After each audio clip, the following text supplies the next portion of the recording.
Hey, team! Oh my goodness, welcome to the live stream. We have Dapper Dinosaur here with us today to suffer through some stuff with us. Thank you so much for being here. I know you're having a ton of tech issues, and that's just a literal and metaphorical headache for you. Yep, well, I figured that I hadn't been suffering enough. Obviously, I've committed some grave sin in the last few days. And so Clearly. I figure if I just amplify the suffering enough, it'll get over faster. And Love this it. seemed like a great way to make myself suffer even more. Love it. Well, I am super proud of myself.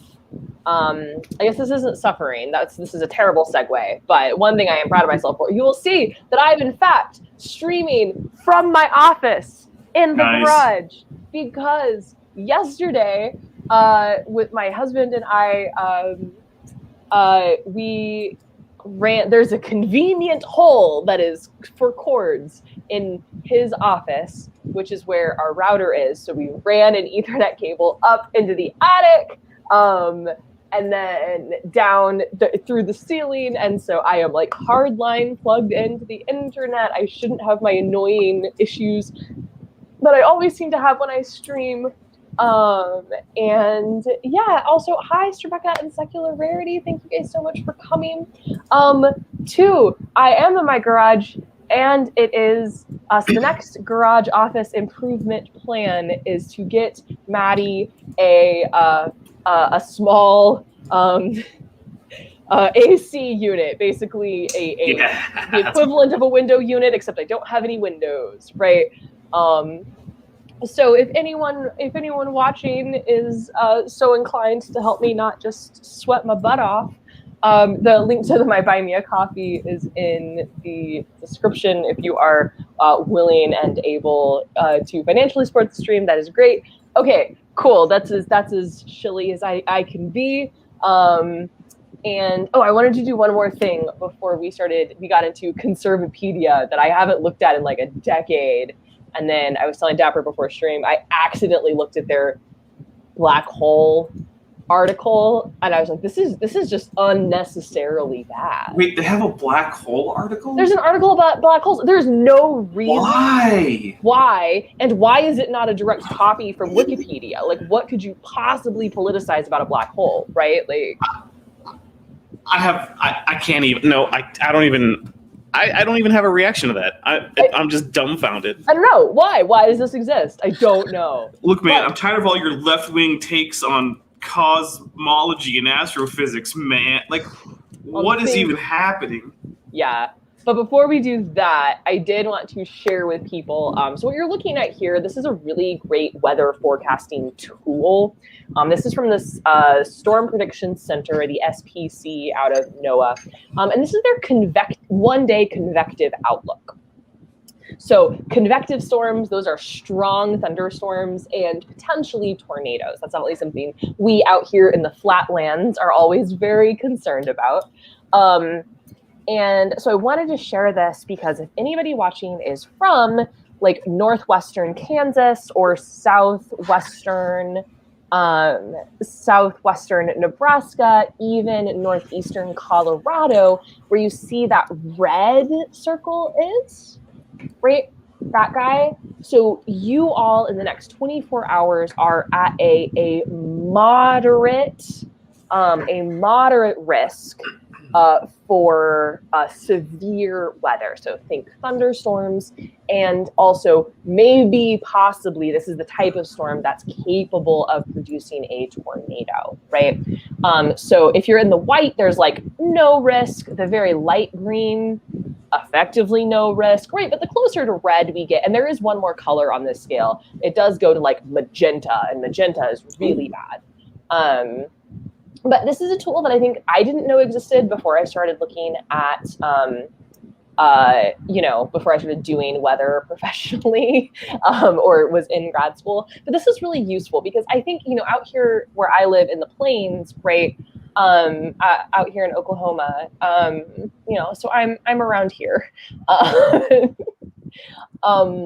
If it's the month of May, we're pretty much generally weather aware, right? This is a good time to pay attention to the Weather Channel, have a plan in case of severe weather. But like what I like about this tool is it kind of gives you like how much attention should I be paying to the weather in the next 24 hours. So if you're in that red circle, you should probably be paying attention. So just as a heads up.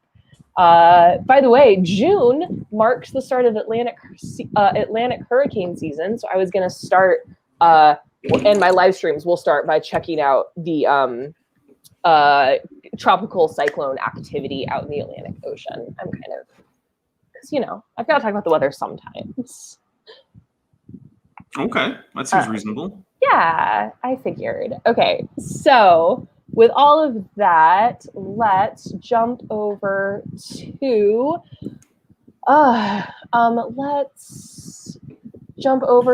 Conservapedia. Oh, one real quick thing is my favorite thing about that map though was that apparently Canada doesn't have an atmosphere because the weather just stops at the border. Okay, that's fair. That map is specifically developed and produced by the U.S.'s National Weather Service, so they only do stuff for. Actually, it's just the continental U.S. Oh, get wrecked, Alaska. And Hawaii, apparently. Yeah. Guam, who cares? That's a different map, I think. Also, as long as someone is looking out for Guam. Marshall Farron, hello, fellow Okie. There's not many of us out in the wild.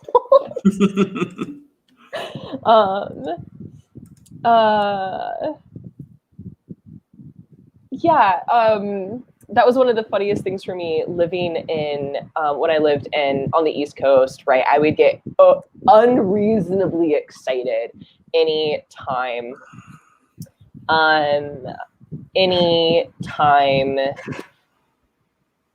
Oh my gosh, I just completely lost my train of thought. Unreasonably excited anytime I would run into somebody from Oklahoma when I was not in Oklahoma, because like then we get to play the very fun game. How do our grandparents know each other? What's your Brahms order? And when was the last time you had sweet tea, right? How hard is it to find sweet tea wherever it is we're currently living? Oh, I gave up on finding sweet tea anywhere out of the South. Yeah. Okay. If you happen to be in Boston, I'm gonna switch screens because there's some of what's on that Conservapedia page that I don't want to give attention to. But if you happen to be in Boston and you need sweet tea, if you're a displaced Southerner, there is, or at least there was when I was at MIT, on BU's campus, has a Raising Cane's. And you can get sweet tea at Raising Cane's. So if I had a particularly bad day, I would like ride my bike the 45 minutes across the bridge, around, like across the Charles River, around into Boston, get to BU's campus, get to the Raising Cane's. I didn't even like their chicken. Like I just wanted the sweet tea. Yeah, that reminds me. I was in Texas once, and I went a few times. I went to a place specifically just to order a bunch of fried okra because it's so hard to find anywhere outside of the South. And I didn't like, they had fried chicken. I didn't really care. I just wanted the fried okra, like the fried okra, some hot sauce, and then I'm done. That's it. That's all I want. I'm gonna leave now. Thank you. Oh, big zebra. Sweet tea. Oh, big zebra. So sweet tea is an iced tea that you brew hot, right? And you sweeten it while it's still hot, so the sugar, dissolves well, and then you cool it down. Saturate the solution. Yeah, basically, it's sweeter than you can make iced tea if you sweeten it cold, even if you're using like simple syrup and other tricks to get the sugar to dissolve easily. So it's so good. And I have to say this: if that sounds gross to you, right? Like sickeningly sweet tea that is iced and delicious. I need you to imagine that it is 110 degrees outside with 80% humidity, right? That is when sweet tea is its greatest. Yeah, it's definitely not a winter thing. Like I'm not gonna, when it's snowing outside, I'm not gonna be sitting there sipping on my sweet tea. Right. But if it's hot and it's humid, and then the glass is just dripping with condensation. Yeah, like I don't know if you can see it, but my beer is just dripping with condensation. It's so cold and delicious right now. It's making me so happy.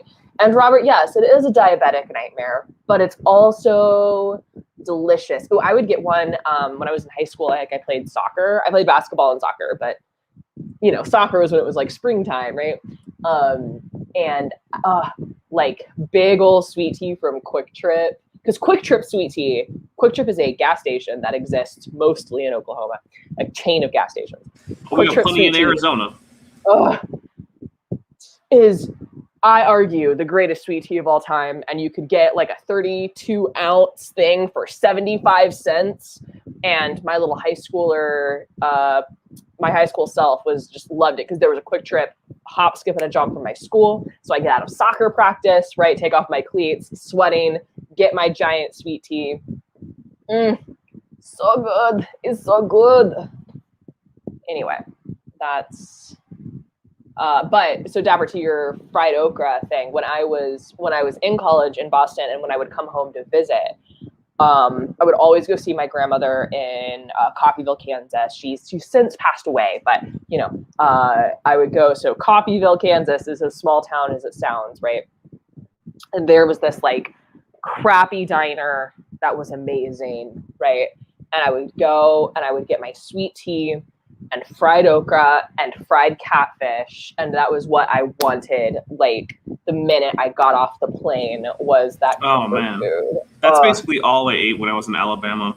I was working absolutely. at the ULA assembly facility. Okay.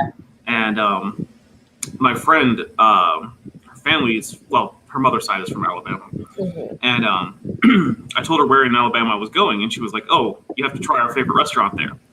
And so I went there and I got catfish, okra, and hush puppies like every single night. I mean, I do also like pancakes, but an excellent joke. We should look. I feel like we're delaying the Conservapedia. I can tell what's happening now. I do it all the time. Maybe. Okay. So I love that this is like globalism. Yeah, this is great. The front page has some of the just greatest stuff. But then quantum mechanics is on here, right? And this was last time I pulled this up. Black hole was on here. No, there it is. Black holes. Black hole right there. So let's start here because this was just okay. A black hole is a theoretical formation in space with near infinite density and sufficient gravitational force that escape velocity exceeds the speed of light. I have no problems with that sentence. Yeah, the theoretical kind of, I think, implies a certain lack of confidence that is not entirely warranted, but it's not terrible. It's fine. Gotcha. Yeah, like the theoretically needs an asterisk, but if what is about to come didn't exist, I wouldn't think about that. So thus, black refers to the impossibility of any light, photons, escaping, thereby making them completely dark. But reports of black holes may simply be a scientific form of fake news. And there it is, guys. Third sentence. There you have it.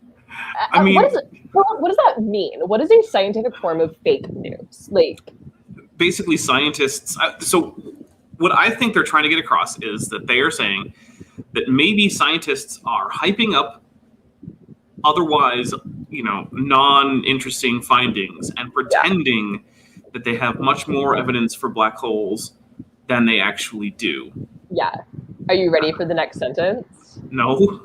Black holes are increasingly promoted by liberal publications, such as the science page of the New York Times, glossy magazines.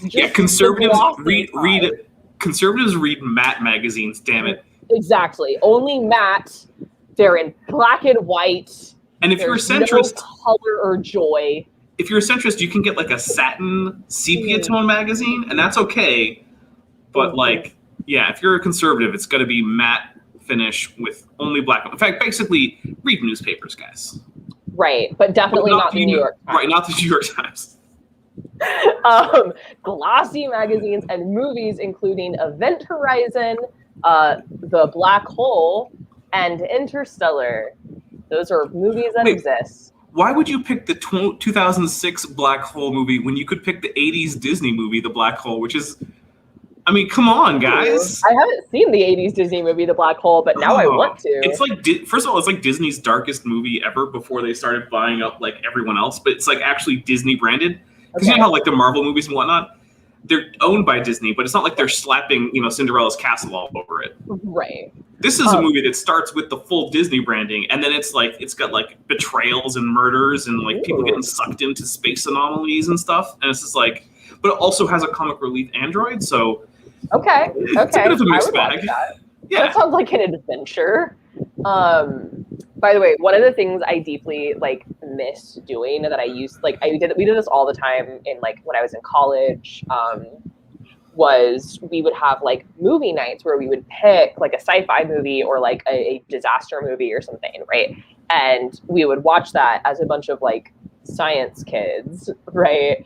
And like pick out all of the bad parts. So I really miss doing like watching science movies with scientists. Oh yes. Right? Like we might have to have a movie night one of these days. That would be very fun. Actually, this whole thing reminds me of one of my favorite stupid episodes of Star Trek, which is an episode of Voyager where they get sucked into a black hole, but then they find a crack in the event horizon to fly through. Oh no! And I'm just like, what? No. What? That is not how black holes work. Yeah, the event horizon is a mathematically calculated like radius. Yeah. It's not a physical object that you can touch or put a hole in. Right. Wait, which episode? I don't remember this one, and I've seen like every Voyager episode more than once. I don't remember the title of it or the name of it. Okay. It's in. I think it's in one of the earlier seasons, and like. Okay, is it Kess or 7 of 9? I think Kess is still around, but the episode primarily focuses on Torres and Janeway. So it's a Catherine Janeway, B'Elanna Torres heavy episode. They spend most of the episode in a shuttle trying to find a way out of the black hole and guide Voyager out of the black hole from the shuttle, and it's all very okay. Yeah. Also, hi Otangelo. If you want to do that, man, like shoot me an email and schedule it. Happy to. sciencelightedup@gmail. I'm not that hard to find.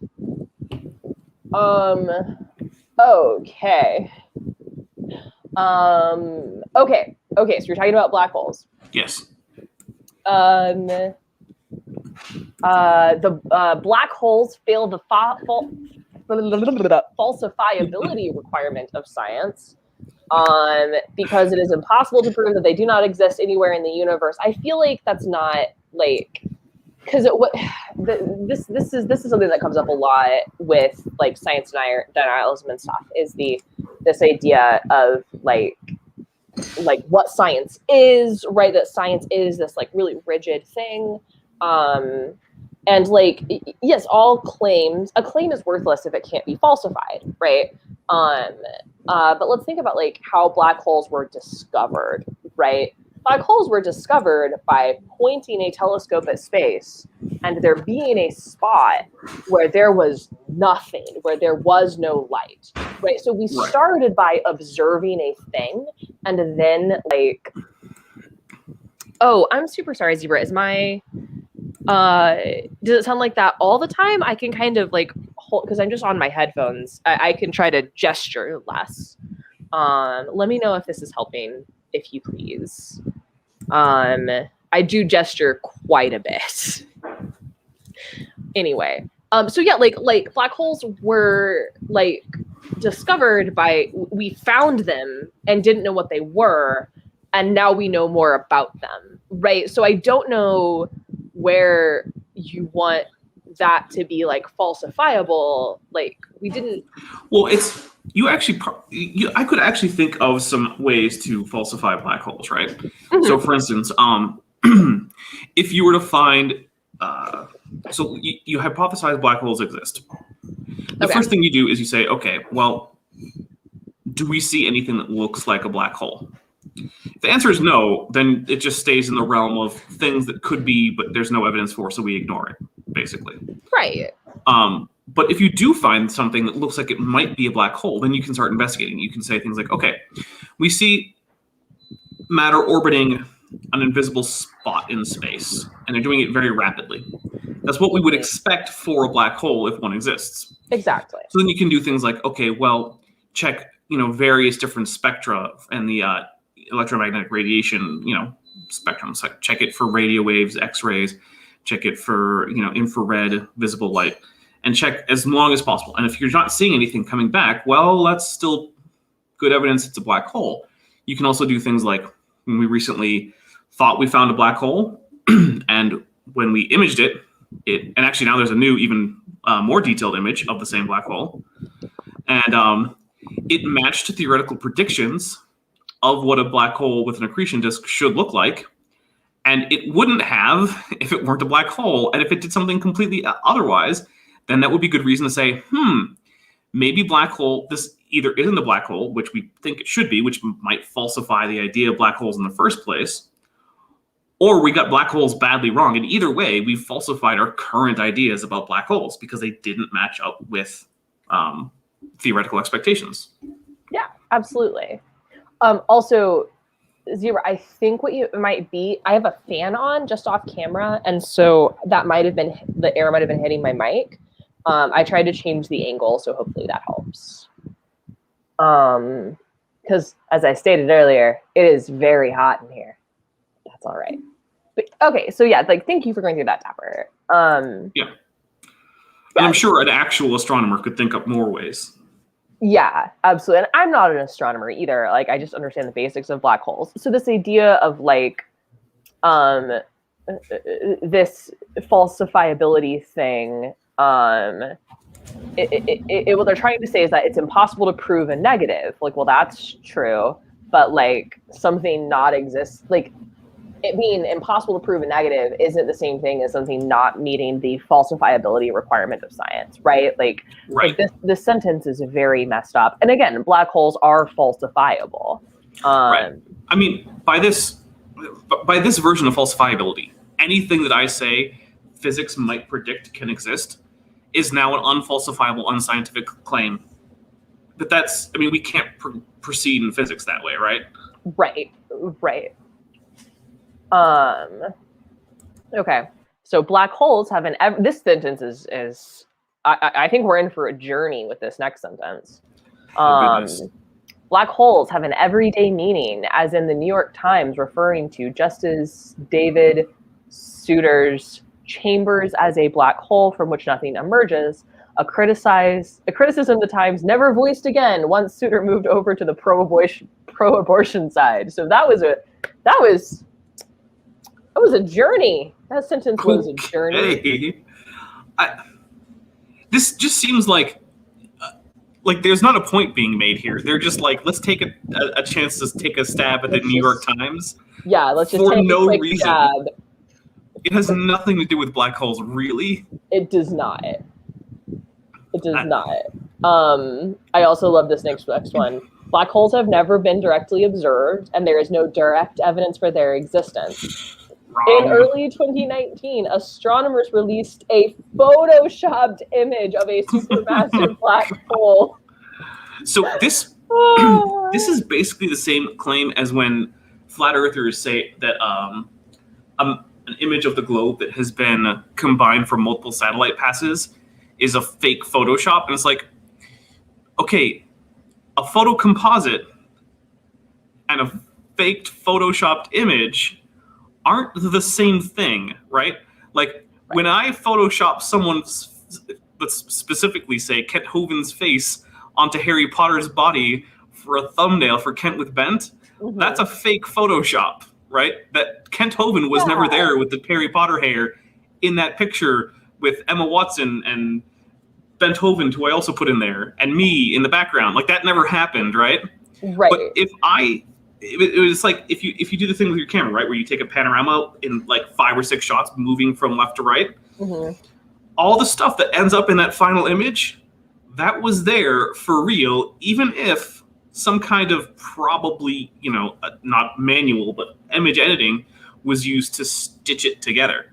This is similar to what we're getting with the black hole image. You're getting data from a lot of sources, and then very, very high-level math is going on to combine this, but no one is sitting there being ooh, this part should be brighter, and let's darken this part up so it looks like a black hole. Right, no, nobody's doing that. And stitching together data is a thing that you do. You know, it's like, so I say this a lot. I studied the Arctic, right? And the actual data we get for the Arctic is 2 satellite passes a day. You bet that we take satellite pass 1 and satellite pass 2 and overlap them like a jigsaw puzzle, and then we have the data set for that day, right? Yeah. That's just like, oh my goodness. Now, you could make like the sort of philosophical question as to what counts as a direct observation. Like, does seeing light from the accretion disk count as seeing the black hole? Like, well, it's not coming from the singularity, but then again, you can get into the whole thing where, like, at no point do you ever actually have direct access to external reality. It's always being filtered through your brain anyway. And so, am I seeing my computer screen, or am I seeing the photons coming from my computer screen? Who cares? It's a fun thought exercise if you want to talk about like solipsism and things like that in philosophy. But when it comes down to like figuring out what's out there in terms of science, it's kind of a meaningless distinction when it comes down to like, let's get some practical work done. So that's the only excuse I could see for some. Sorry, go ahead. Yeah, no, I say like so if you wanted to think about and black holes are a somewhat unique feature, right? Because if we think about like, oh, I want to take a picture of a star, great. I can look for the visible light coming off of the star. We know how to capture that on film. We can take a picture, like you and I understand pictures.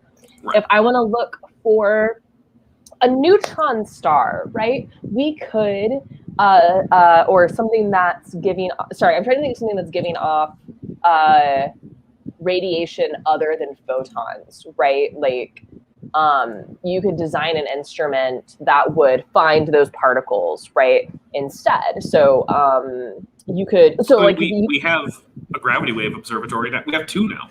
Yeah, gravity waves are so cool. I love them so much. So for everybody listening, gravity waves, right? Gravity waves are so bonkers. But the idea is that, okay, in the Einsteinian view of the universe is a flat sheet and gravity is the bending of that sheet because of mass that is on it, right?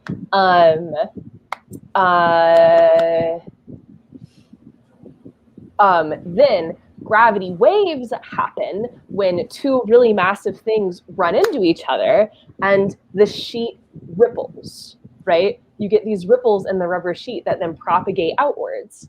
And so what's absolutely baffling is, how do we measure these things? How do we measure these things? You dig a really deep hole and you insulate it really well so that they're not affected by anything inside your hole, is not affected by anything, right? Not the traffic noise from the street, not an earthquake, not photons, not neutrinos, nothing affects these things, right? It's the like most soundproof room of all time. And you have 2 lasers that are pointed at each other. And at all times, there's a sensor asking on each laser, can I still see that laser? Yep, cool. Can I still see that laser? Yep, cool. Can I still see that laser? Yep, cool. Right? So you do that. Well, it's there's a little bit of a correction course there. It's more complicated in the way I'm describing it. What's actually happening is that the 2 laser beams are being sent in a way that they have destructive interference. So they cancel each other out perfectly, as long as the path length of the photons in the laser are the same for both of them. When a gravitational wave happens, it varies for a very short period of time, will either shorten or lengthen one or both of the laser path lengths, which means that now you're no longer getting pure destructive interference. You're going to get a diffraction pattern, because you're getting some constructive and some destructive interference. And so what will actually happen is, rather than not seeing the laser, you're going to see the laser, because now light is actually going to show up on the sensor. Right. Sorry. Yes, that's absolutely true. But the way I view this, the cartoon of this I view in my head is like, we boot one of these things, right? Like however many billion years ago, 2 massive black holes collided, and now like now we have these lasers pointed at each other, and it boops one of them. Yep. But often by a distance that's less than the width of a proton. Yes, because like these things are so hard to detect because you're looking at ripples in space-time that were instigated how many billions of years ago? A lot. I mean, it'll depend on how far away the thing's coming from. But yeah, it's generally speaking, there are extremely weak signals from very far away, which means, of course, that they've been traveling to us for a very long time. A very, very long time, and are very cool.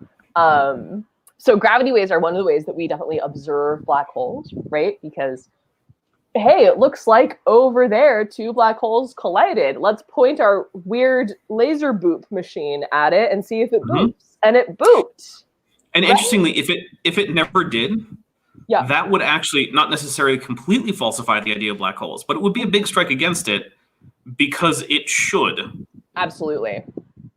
So if after a sufficient period of time, we just never see one, your confidence that relativity is right will go down. And if relativity isn't right, well, guess what? Black holes are probably not a thing because they depend pretty heavily on general relativity to exist.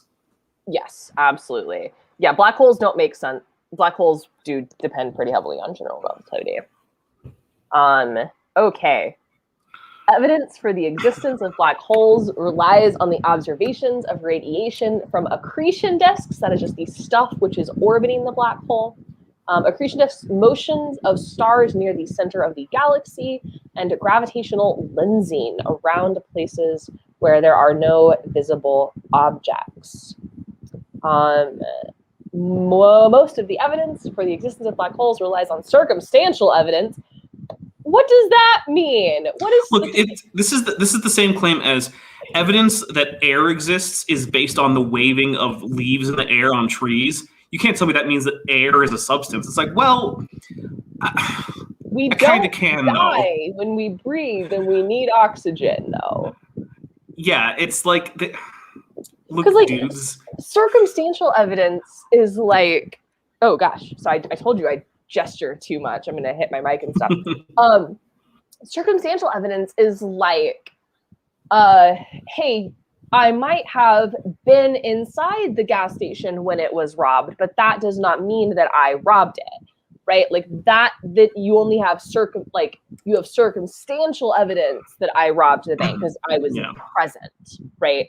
That's not like a direct cause. So I legitimately don't understand what this idea of circumstantial evidence is when it comes to science, right? Like I don't understand what circumstantial scientific evidence is. I can only understand it in the legal sense. I don't. Well, the other thing is it's actually not that weak of evidence, even in the legal sense. If you think that the fact that the prosecution only has circumstantial evidence against you is a good thing, you're wrong. People are convicted all the time on circumstantial evidence. But the other thing is, I honestly think that they're just using the word to make it sound like the evidence is weaker without any concern as to what they actually mean by that. That's fair. That's probably what's happening. I also like this with heavy reliance on theoretical equations. Theoretical equations that have been demonstrated to be true and work that we use to make predictions that we use to understand the universe. Like the Navier-Stokes equations are theoretical equations, but they describe how fluids move, and we use them to predict, the weather. We use them to tell you whether or not it's going to rain tomorrow. Like basically, if an equation was derived from a theory, it's a theoretical equation, and when it keeps working, that's why we keep having that theory around. There have been some equations that were derived just from observations without an underlying theory, right? Which, okay, those aren't theoretical equations; they're experimentally determined equations, but they're not on some kind of special ground for that reason. They can still be falsified if something fails to accommodate them. And you know what the universe isn't required to do? Obey your equations. Right. There's no reason why the universe has to do that. The universe can do whatever it wants. And when it does, we toss out an equation or we modify it, which in fact happened with Newton's equations. Under certain circumstances, they stopped working. And we were like, well, darn. I guess we need something better. Yeah. And young Einstein working in the patent office, right? Bored, came up with relativity. Good job, Einstein. Good job, Einstein. Actually, this next sentence I actually don't super disagree with. Actually, I don't really disagree with it at all. Yeah, because of quantum mechanical phenomena involving Hawking radiation, discussed later in this article, black holes must emit radiation and therefore not perfectly black. That's true. So perfectly black would mean nothing gets out, but things do get out, just not light, right? Well, actually, Hawking radiation does come in the form of photons. It does come in the okay. Yeah, so they're actually a black hole will release thermal radiation, so it actually matches a black body spectrum with a brightness and temperature that is inversely proportional to its mass. Okay. So as it gets lighter, it will appear to get hotter and brighter. Gotcha. Okay. And no, I'm not going to give you the math on that because I don't remember how it works. That's just fine. I also like this. Quibbing about this is similar to quibbing about the statement "the Earth is round." I agree with that. Yeah. I agree with that. I think that's referencing that, like, yes, the Earth is round. The Earth is mostly a sphere, of course, because it's spinning. You get bulge at the center. It's technically a geoid, right? Like, yeah. Blah blah blah. Or even more annoyingly pointing out, the Earth has bumps on it. Ever heard of mountains? Like, yeah, I get it, man. Like, we get it. No one is claiming the Earth is a perfect sphere. Right. No one's claiming that. Let's just. So I'm with them on this one. It's a bit of a weird way to say it because it's sort of like oddly vitriolic, but like, okay, yeah. It's true. Okay. So black holes are conceptually associated with wormholes, which never caught on with the public, perhaps due to its unattractive terminology. This sentence is weird because wormholes have not been demonstrated to exist. My understanding is, like, in theory, a wormhole would be a black hole and an inverse black hole stuck end to end. Kind of. So if you have extremely positively curved areas of space-time that don't actually form a singularity, you could have essentially almost instantaneous bridges between them. But the problem with observing it, so the math, if you can figure out, like, you can solve the equations and do the tensor calculus to come up with these quote unquote wormholes, or more technically Einstein-Rosen bridges. Right. But the problem is that they seem to, according to the math at least, they seem to collapse immediately, and anything that would try to go through them would then itself cause the collapse of the Einstein-Rosen bridge. So it's sort of one of those things where, like, yeah, according to the math, you could theoretically connect two parts of space-time which would otherwise be distant, but you can't send anything through that connection. So does it really make sense to even say that it exists? I would argue no. Right. Well, and that's also, like, yeah, so this sentence is odd. This sentence is odd. Also, how have they not caught on with the public? Do Conservapedia authors just not watch sci-fi? Because wormholes are all over sci-fi. That's how Stargate SG-1 works. There's a stable wormhole. There's, like, the stable wormhole is, like, one of the main plot points in Star Trek Deep Space Nine. It's literally the main plot point of the first episode, and it never ceases to be one of the most important things. It's why Deep Space Nine is where it is. They move it from orbit of a planet to sit around this wormhole to guard the wormhole. Yeah. So it's it's bizarre. Lots of sci-fi FTL technologies rely on either artificial wormholes with, like, gates that you can go through, or a spaceship that can itself generate a wormhole somehow. The movie Event Horizon, which they already mentioned, wasn't actually about black holes at all. It was actually about wormholes, which is why I don't know why they mentioned it, but I didn't know that this was going to come up. Because the idea is that the Event Horizon is a ship that generates an artificial wormhole and basically ends up in, like, Hellraiser world, and then comes back, and it turns out that was bad. That sounds bad. I don't want to go to Hellraiser world. No. Okay. So I just realized, Dapper, this is just the introduction. This goes down. But I feel prehistory? actually. Let's click on that. Because I kind of wanted to jump topics. Like, we could go to a different Conservapedia science article. Absolutely. But I do want to know what Conservapedia thinks prehistory has to tell us about black holes. The 18th century isn't prehistory. What is happening? Prehistory. Yeah. Okay. Look, this is guy silly. with a history degree. History is traditionally defined as starting with the invention of writing, because history uses as its sources written material. So if you're looking at things that are archaeological or paleontological or things like that, that's not technically history.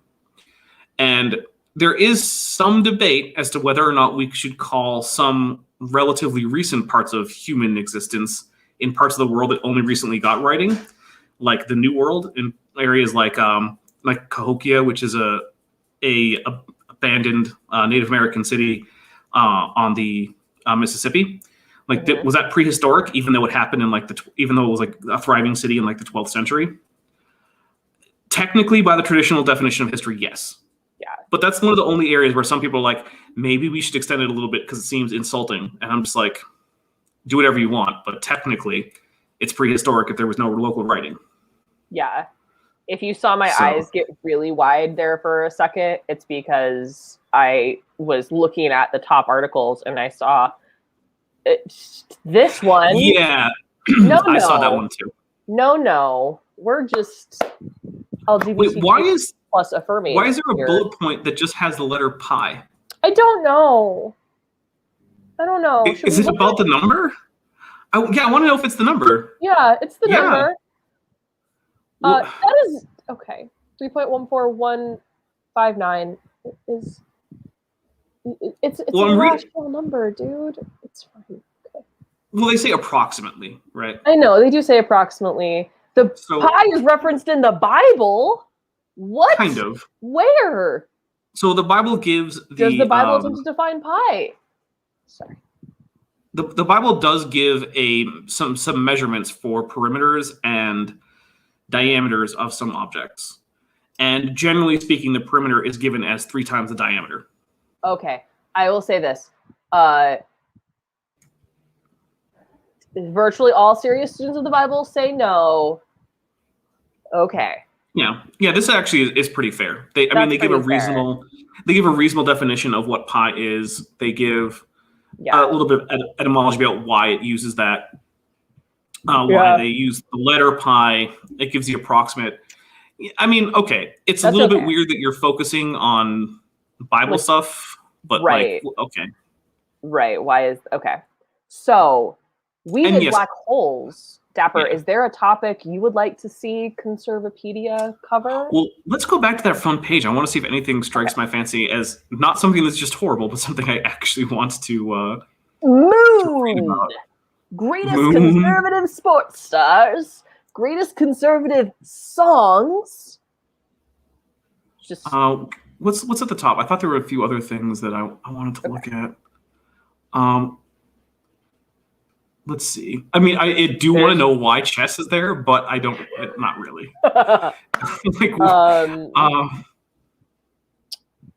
Oh no. Let's see. Vaccine. Yeah, we're gonna have to take a look at. Well, okay. How is your channel isn't monetized yet? My channel is not monetized yet. Well, that means we can't get demonetized for talking about that. It's true. We can't. Hey, team. By the way, I'm House Moderna. I've been fully vaxxed for like 2 months. I mean, I'm loving my life. What about you, Dapper? Also Moderna. House I Moderna. was vaccinated on the what is it? The 20th. Nice. Or wait, was it the 20th? No, sorry. The 30th of last month. I'm looking at the expiration date and I'm like, why does it say that doesn't make any sense? I'm like, oh, okay, that makes more sense now that I look at the actual vaccination date, because I know how to read. Yeah. Of course, I do also kind of want to see what they have to say about, like, say, avian evolution. Okay, let's do avian evolution, because I think that'll probably be quick, and then let's hopefully end it out with vaccines. Oof, yeah, I just wish Dr. Dan were here to talk about that one. Okay. It's gonna be so good.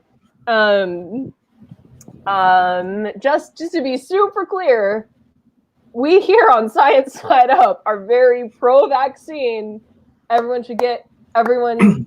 should be vaccinated as long as you're not medically fragile and cannot be vaccinated and have talked to your doctor about that, right? And there are valid excuses, but I don't wanna is really not one of them. Right. And like and the other thing, just want to be real clear, is we're definitely very affirming of LGBTQ plus community. There was stuff up on screen that I think is really gross, and I feel like it's worth mentioning that it's gross. Anyway. Okay. Say it one more time. Well, avian evolution, but I'm not sure if that'll actually pop up. Oh, avian flu, of course, is a speciation. Try dinosaur evolution. There might be a section on birds. So. Dinosaur. Try Dinosauria. Because Dinosauria popped up. Yeah, that popped up as that is the clade that is dinosaurs. Okay, dinosaurs are super extinct animals comprised of two orders, which include the dinosaurs. Well, it's all of dinosaurs. That's what dinosaurs... So I guess click on dinosaurs and see what happens. Okay. It's like, technically all of that is true, just weirdly. History, evolutionary, dinosaurs and birds, 2.3.3. Let's see what happens. Okay. I want to see if they go for some of my favorite tropes. Okay, so some evolutionary scientists... You don't have to put the word evolutionary in there, but okay. No, you got to jump up to the top. Dinosaurs and birds is just that little bit at the top. Oh my goodness, that's pathetic. Yeah. As a number of feathered fossils claim to be dinosaurs because they have all the anatomical features that make something a dinosaur, have been discovered, and evolutionary scientists claim the similarities in bone structure between birds and dinosaurs show that modern birds are descendants of dinosaurs. So the thing is, the skeletal similarities are the same as the types of skeletal similarities that make whales mammals, right? This isn't like a question. It's like we have an anatomical definition for what makes you a dinosaur, and birds meet it. They completely meet it. And if you go look at fossils, you can find a whole host of things that are more and more bird-like while maintaining their, just like birds, completely 100% all the dinosaur stuff. So it's, but I do like dinosaur fossils, human fossils, and geological strata. Yeah, I was starting to read that. I'm sorry, I got distracted. So some evolutionary scientists assert that if human bones aren't found with dinosaur bones, then dinosaurs and man didn't live together.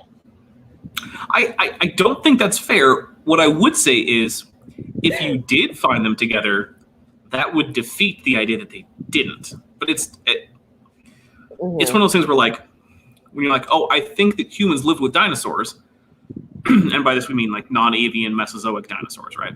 Right.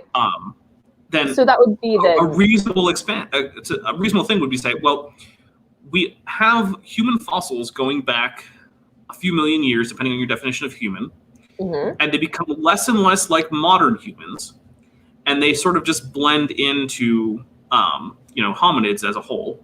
Right. And hominids and hylobatids together kind of start blending into general haplorhini, and then so on and so forth into, primates. So we have good reason to think that humans actually emerged at this time. And it's long, long, long after all the non-avian dinosaurs went extinct. So unless you can find positive evidence, we're going to go with all the evidence that we have that is positive evidence that indicates that they shouldn't be found together because they didn't coexist. We have positive evidence that humans didn't come about until a certain point.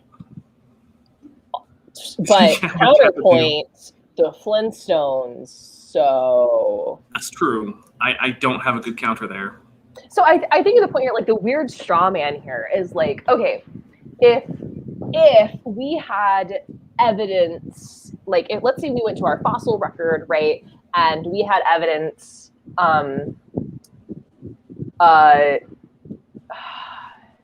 like, that of humans, so humans, like you said, existing for like millions of years, right?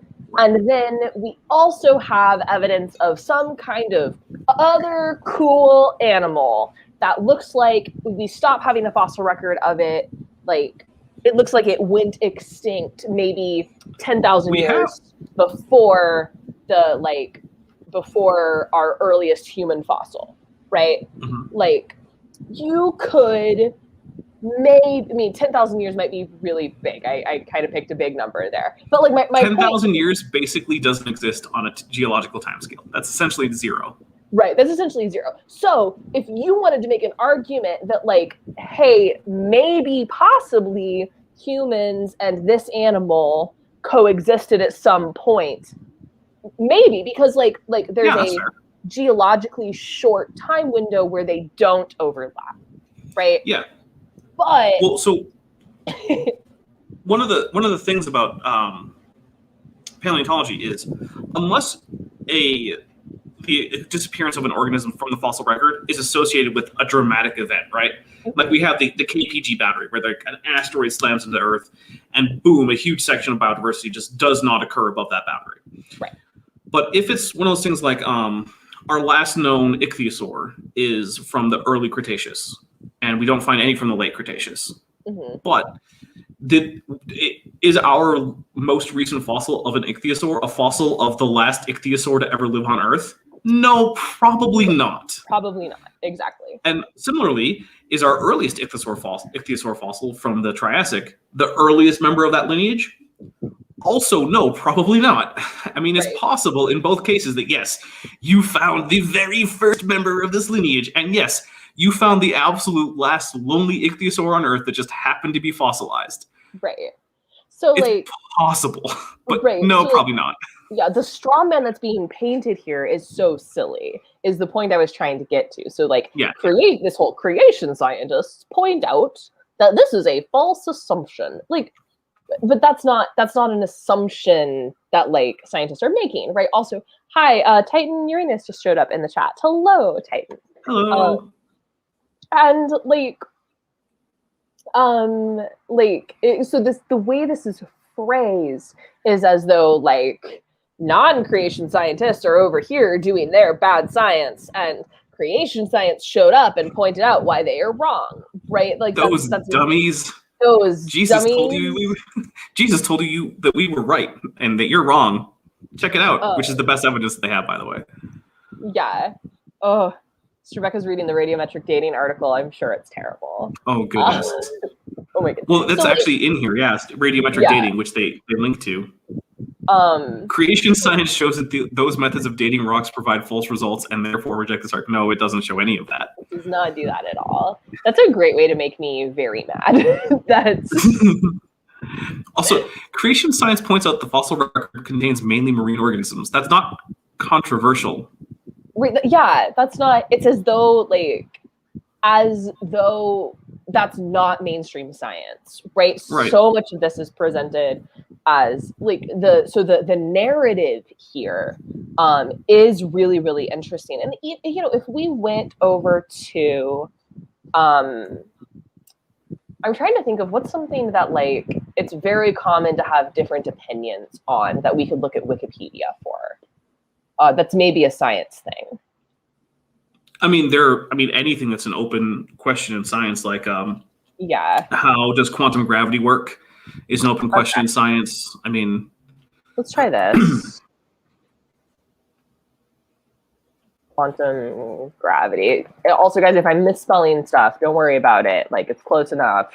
It's close enough. Google will fix that for you. Yeah, exactly. Exactly. Sorry, my spelling is really bad, and I'm a little like insecure about like Googling things live because I have trouble spelling.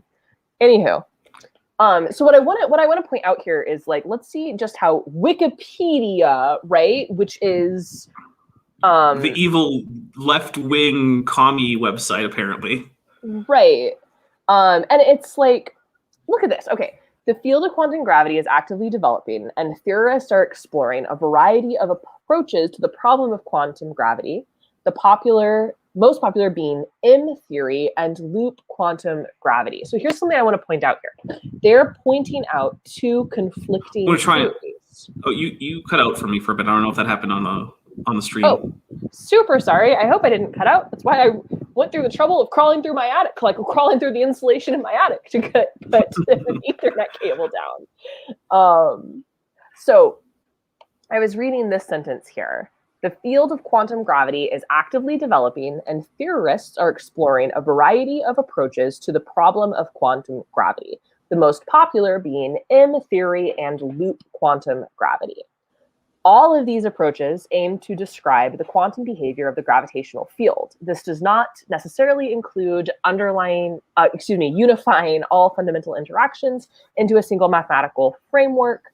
However, many approaches to quantum gravity, such as string theory, try to develop a framework that describes all the fundamental forces. So what I want to just point out here is that what Wikipedia, which is an open source, right, can be edited by anyone, resource, how it frames different theories, right? Because these are actively, like, M theory and loop quantum gravity can't both be true, right?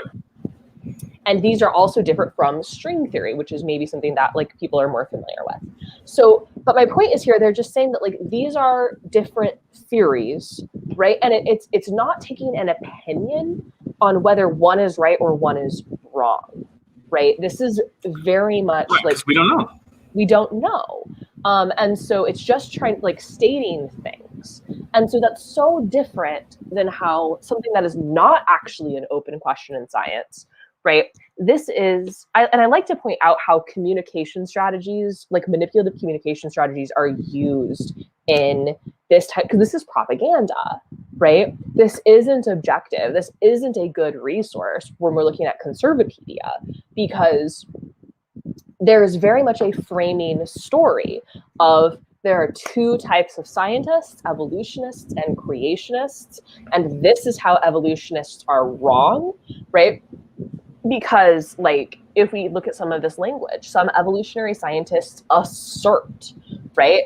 Evolutionists speculate that this thing that is real, right? The thing that is demonstrable, no, they're just speculating, right? But creation science shows, so evolutionists speculate and creation science show. Evolutionary scientists assert and creation scientists point out that that can't be true. Right, and so there's very much a narrative being constructed here. This is not just information being put out at people. There's a good guy, there's a black hat and a white hat in this 3-4 paragraphs on dinosaur fossils, right? And like that really bothers me. Like when you're seeing that manipulative way that things are being communicated, because that isn't science. Like, I know that's a thing that Kent likes to say a lot, and it drives me nuts when he says that, like, radiometric dating isn't science, right? But, there aren't good guys and bad guys. There aren't, like, there's just, like, No, there are good guys and bad guys. David Peters is a bad guy. Sorry, okay, yes, there are good guys and bad guys. So, like, for example, I am working on a paper. I am co-authoring it with my advisor and a professor at another university. The professor at this other university, right, she obviously knows more about this field than I do, right, very much so. But we have different theories on the primary mechanism for how a specific type of sea ice loss event occurs, right? So we have different theories. And I would be super excited if she was right. And I think she'd be super excited if I was right. Like we would both be loved to be proved wrong, because we're advancing knowledge, and it's good that we have different ideas, right? Yeah, there's a reason people publish negative results.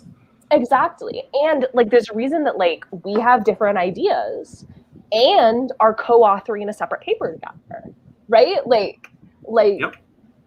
Because that's how science works, and I would love to argue with her about why I think I'm right, but that would be a very let's go grab a couple of beers at the pub and chat about this, right? Yeah. And yeah, so that's just like the dishonest use of language here is actually really what's making me mad. I think we should probably get to vaccines, though, because I do want to make sure that we can, or at least I can get onto Dr. Dan's stream. Absolutely. When does Dan's stream start? I believe it's in a half hour. Okay, so let's do vaccines, and then we'll cut to Dan, because I don't like to go over more like an hour and a half. Yeah, we're at about an hour now anyway. So yeah. Okay, so vaccine. Let's do it. Let's get mad. Oof. Ooh. I mean, this is a fancy image. It doesn't look obviously terrible. It doesn't look obviously terrible. Okay. A vaccine is a pharmaceutical product containing an antigen designed to stimulate the production of antibodies against a particular disease or diseases. I'm pretty okay with that. Yeah, the first sentence is good. Okay. Second sentence, though. Yeah. There are numerous reasons why many people prefer to avoid taking vaccines, but laws Mostly and other stupid rules often pushed into place by those who stand to make significant profit, citation needed, frequently mandate them. There's no laws that, like, there's no law in the United States that requires you to get any vaccines. Like, yeah, there are some laws that exclude you from certain services if you don't have a vaccine. And that's specifically public school. Like, right. So you just have to go to not public school. Like, you just have to provide another form of education for your kids if this matters that much to you. Yeah. Now, the other thing that really annoys me there is the significant profits. Yeah. Vaccines are not money makers. Many companies that produce vaccines do so at a loss or at virtually no profit. Mm-hmm. It's honestly, if Big Pharma didn't make vaccines, they would make more money. They would. It's more or less a charity activity. Yeah. Side note, do you like how the sentence we were cool with is cited and this next one is not? Right? Because I read this often pushed into place by those who stand to make significant profit. My gut there is like, citation needed. Oh, I almost like the third sentence, but then for some reason they like the next sentence.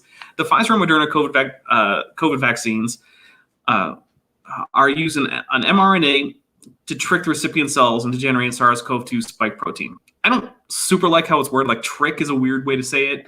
Yeah, but it's broadly true. Yeah. In order to create incomplete immunity to the disease. And the thing that bothers me is it's not that it's technically wrong, but it's that all vaccines don't offer 100% immunity. Right. But by inserting this in here, when you haven't talked about it before, what you're implying is that the COVID-19 vaccines are particularly bad at getting immunity. But the Moderna and Pfizer COVID-19 vaccines have high 90s effectiveness, which is about as good as you're ever going to get on a vaccine. Many vaccines have lower effectiveness. Hi, hey, what's up, Dan? Hello. Hi. Sorry. Yeah. Yeah, I can hear you. And I hope I haven't butchered vaccines yet. Awesome. No, that was good. I saw it. I had to come in for the vaccine part. Come over the vaccines. Of course. And then it's your stream that starts at like 8:30, right? 8:30 your time, 9:30 my time. Okay, so let's do vaccines with Dan, my time. and then we can all jump over to your stream. We'll just switch over. We'll just do the old switcheroo. I love it. How is the sound coming through for you two? Because I'm on a different setup. You sound great to me. You sound great. Awesome, and the camera's nicer too. I like this. You're very handsome this evening. The color all messed up. I'm gonna have to fix that, but oh well. Oh, this paragraph. Tell me your feelings about it. We were just at this, I highlighted that word incomplete for a reason. That's the one that, it's never complete. It's never perfect. And you're just throwing a lot of smoke around it when the consensus of like the professionals in public health with the COVID vaccines, and in particular with Pfizer and Moderna, is that these are like miraculously effective. They're incredible. They really are. Yeah. To put it in perspective. I love being vaccinated. Yeah, it's fantastic. To put it in perspective for people who don't think about vaccines all the time, your average flu vaccine that you get every year, if that vaccine is 70% effective, that is a rockin' flu vaccine at 70%. And we're like, whoa, 70%. Yeah, this is great. Everyone should get it. And these are 90, 95, 98. Like, these are way better than that. So, yeah. And the thing is, this argument seems to me like saying, hey, did you know that hard hats offer incomplete protection against head injuries? Therefore, why bother? It's like, no. Yeah, seatbelts, No, because incomplete they protection. offer- That in Incomplete World War protection again. One, after helmets were first issued, they had more head injuries than they did before. They Because did, people because didn't fewer people immediately died. die. Right, because you didn't just Right. immediately die. Yeah, it's the craziest argument. And the thing is, like I said earlier, it's not technically wrong. Yes, the COVID-19 vaccines provide incomplete immunity. Incomplete immunity. Just Like every literally vaccine. every other vaccine ever. Yeah. Right. Just, I love this next sentence. Vaccine manufacturers themselves admit to numerous severe harms caused by their products in their packaging information, which parents rarely see. But the thing is, it's another one of those things where it's like, technically you're right, but every medical intervention can come with severe harms associated with it. It's always a risk to benefit calculation. Anyone know so the flu vaccine, because so many people get it and it's a yearly thing, we have like super good data on flu vaccine stuff. Mm-hmm. Anyone know what the rate of complications are for the flu vaccine that require hospitalization? Oh, my guess would be I would guess less it's than vanishingly small. It's somewhere between 1 in a million and 1 in 10 million. Yeah, that sounds about right. And the rate of complication that requires hospitalization for influenza is about 1 in 1,000. And obviously, based on age and other risk factors, it's going to be more or less than that, right? Yeah. So your likelihood of having to go to the hospital from the flu vaccine and having some reaction to it versus the flu itself is about 1,000-fold difference, give or take. Yeah. Which it seems like a no-brainer, to me at least. Like, go get the flu vaccine. Could you die from the flu vaccine? I can't say no, but you're way, way, way more likely to die from the flu. Isn't the only way you would really die from the flu vaccine be like if you were severely allergic to a component in it and you didn't receive immediate medical attention? And the probability that do it. of you getting a flu vaccine and not knowing you were allergic to vaccines seems vanishingly small. Yeah, it could be either allergic to a component, and there is a neurological thing that occurs sometimes with vaccines. And again, you're talking in the range of like 1 in 10 million. And the severe cases of it could potentially be life-threatening because it involves almost always temporary paralysis. So if it involves paralysis of the diaphragm, then it's like you need to go to the emergency room right now so that you can breathe. But again, the disorder itself is vanishingly rare. And then that is a rare occurrence within the spectrum of what happened there. So, I mean... Right. And in general, the way I think about it is like, I have never had an adverse reaction to a vaccine, right? Beyond like my arm got sore, right? Yeah, the things everyone's getting. Right. But I've never had an actually, like what I would consider actually bad reaction to a vaccine, right? I've never had that. And so I'm likely to never have a bad reaction, right? That's the most likely outcome. So if I and every other human who has never had anything more than a mildly sore arm, right? Or I guess with the COVID vaccine, my arm did get like, this hurts to lift for like 2 days, but and I had a great excuse after my second dose. I had a great excuse to like lay in bed and watch Netflix and eat ice cream, right? Because I kind of felt gross and I could take a day off, know. Right. The second day, I had the same thing. The starting like 12 hours after the second shot was like, this is not fun anymore. Soreness is not nearly as bad as it was for the anthrax shot, though. That's the really bad one. I didn't have to get anthrax. Man, I got that one. I literally couldn't lift my own arm. I had to put on a shirt. I had to use my right arm to grab my left wrist and pick it up and push it through the sleeve of my shirt so that I could get my shirt off. I'm surprised those stubby little arms and 2 fingers could pull that off. That's true. How did you do that? How do you put on shirts, Dapper? That's the much more interesting question. Well, first of all, you have seen me before. I typically am not wearing a shirt or pants for that matter. It's Or mostly pants. just the top hat and the tie. Good point. Top hat and the tie. What? That's not Donald Ducking it, because Donald Ducking it is the shirt and no pants. No pants. Right. What is just a tie? What character is that?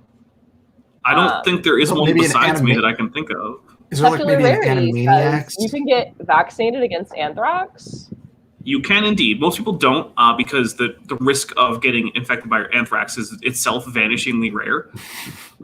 So hard to come across the pathogenic form. Yeah, but when you're in the Navy, when you're the military in general, if you're likely to end up in a combat role, which most people will, but not all people will. So, like for instance, if you come in as like a dentist, there's a fair chance you're not going to have to go get the anthrax vaccine. Or a physics teacher. Right? Yeah, a physics teacher. So if you're not likely to actually go into any active combat areas, you're probably not going to get it. But if you are and you're in the military, then there's a very high chance that they're going to give you the anthrax vaccine. And it's not made in great quantities because it's not very highly needed. And so, basically, if you're not a veteran, you almost certainly don't have the anthrax vaccine. And I also got the smallpox vaccine, which again is not something people tend to get. My sister had to get. My sister is currently active duty Navy. She gets out soon, in a couple months. But my sister. And yes, Dan, I am looking at the scar from that right now. Yeah, my sister had to get smallpox and yellow fever, and because she was in Japan and went to the Philippines, and then she deployed on the HMS Comfort down to Panama. Oh, so wow, the Comfort, that's cool. Yeah, my sister's a pediatrician. Navy paid for med school. Maybe we should tell people what the Comfort is. I don't think everyone knows. Oh, guys, let's look at the Comfort instead of this upsetting vaccine article. The Comfort is cool stuff. So the U.S. has 2 hospital ships. I did mean the USNS Comfort. Let's just look at a picture. I just want to see a pretty picture. I have a coin from the Comfort, by the way. Oh, that's really neat. Yeah. And the Comfort is the East Coast hospital ship, and the Mercy is the West Coast hospital ship. So the Comfort is based out of Norfolk, Virginia, and the Mercy is based out of San Diego. And these are exactly what they seem, hospital ships. So the Comfort actually, when COVID was really bad in New York about a year ago, the Comfort deployed and was in port. So that is a full working hospital. And so what the Comfort did was they took overflow patients. They actually weren't taking COVID patients because they didn't want to concentrate the infected people on a ship. Good call. But they took all the a lot of the other patients to make space in the New York hospitals. And one of the really cool things that the Comfort and the Mercy do is every year one of them does a purely humanitarian deployment. So that's actually what my sister got to go on. So she got to go down to she got to go sail through the Panama Canal. I'm really jealous of that one.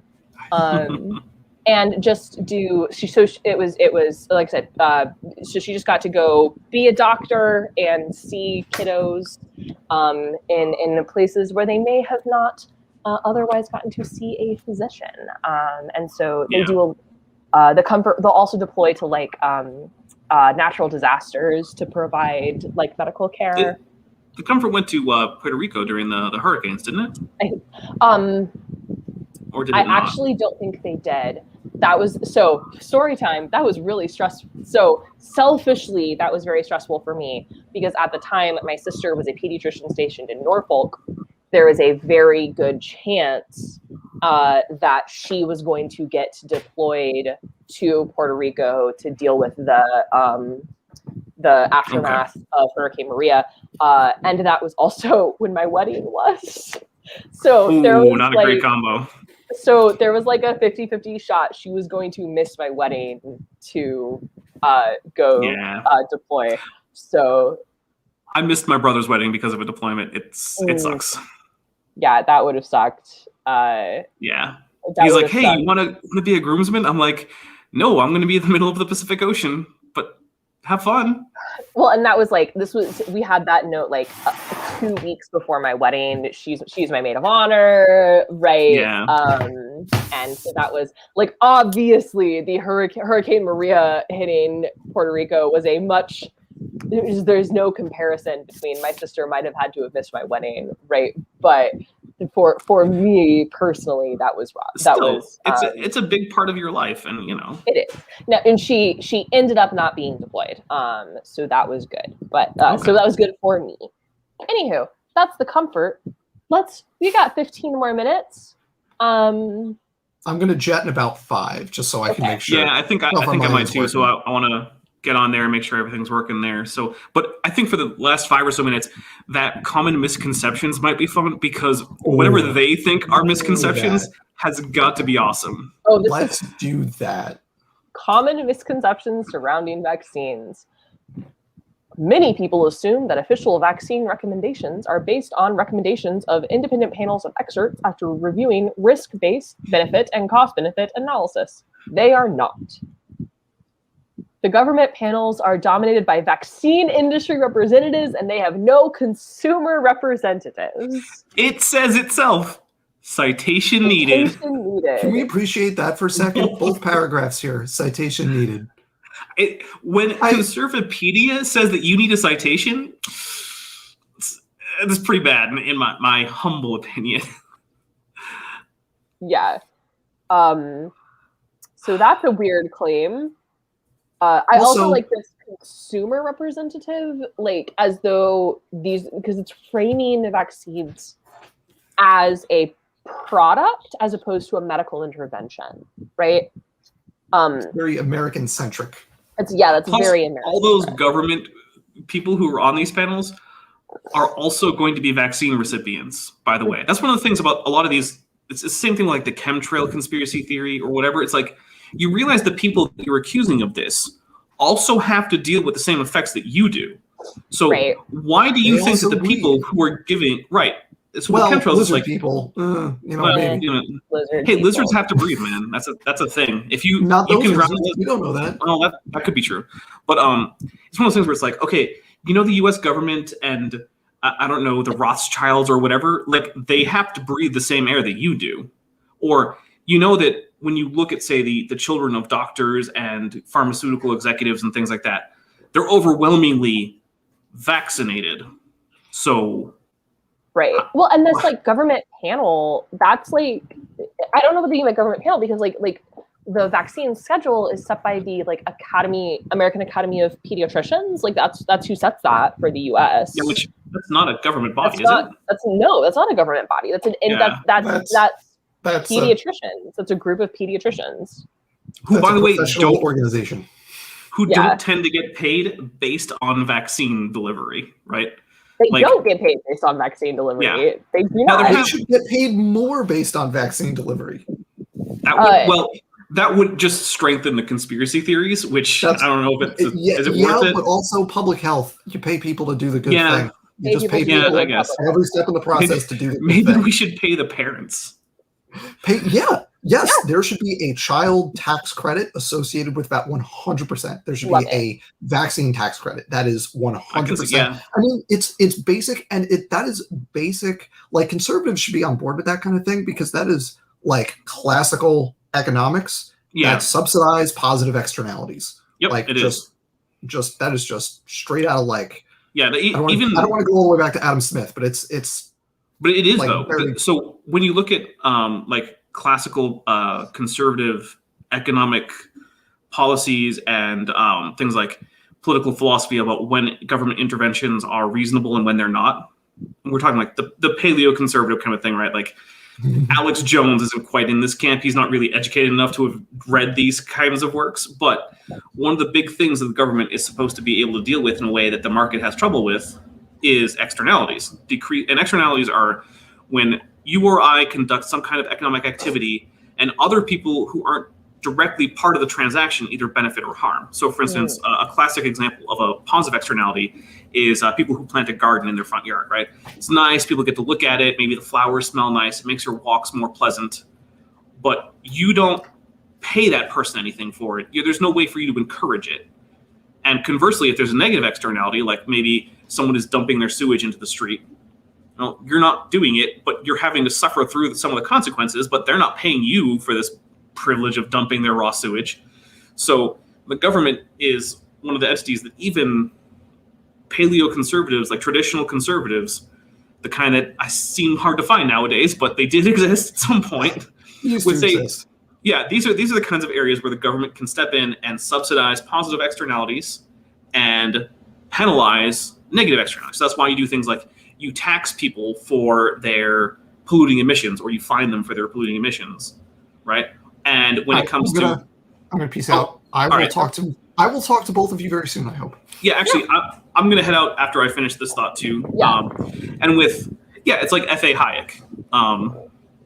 He would be an example of someone who would be sort of in the paleoconservative terms of like economics versus government intervention and stuff. And so yes, because vaccines provide not just immunity to the person, but they also therefore greatly lower the degree to which that person spreads the disease to those who are unvaccinated. That is a positive externality.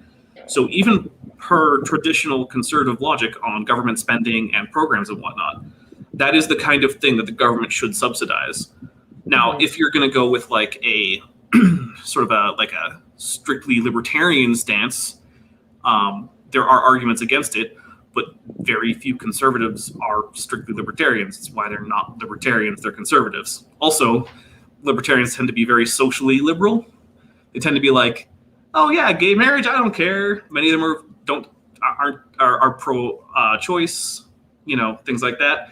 So that's another reasons why conservatives and libertarians don't always get along. But yeah, traditional conservatism would be okay with especially a tax credit, because they also like lowering those taxes. So yeah, but anyway, that was the last thought there. Manny, thank you so much for having me. I'm gonna hop off and then get myself a beverage, because apparently I've been informed that Dan's stream is sort of the beverage required type of stream. Excellent. Well, I think I'm going to be joining y'all here in a little bit. So thank you for being on, Dapper. I'm just going to wrap up here. All right. So I will see you in a bit. Thanks for having me. Yeah. Bye. Bye. Okay. Hey, team. By the way, there's a link. Did I copy the link? Nope. I just copied the title. I'm putting a link in chat of where we're all going over to. Dan is doing his 1K celebration stream. And we science friends like to stick together. Guys,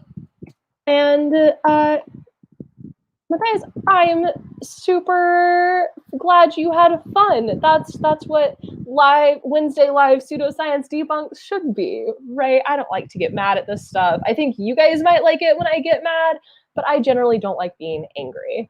And Robert, that's your question. Aren't most vaccines free? Oh goodness, is any healthcare free in the United States? I think the argument that like the people are making money off of this is like, I think you can like go to your county health department and get a vaccine for free. Like if it's like not like an exotic vaccine, not like one that's not like normally required for like to go to public school, but I think you can get those for free from the health department.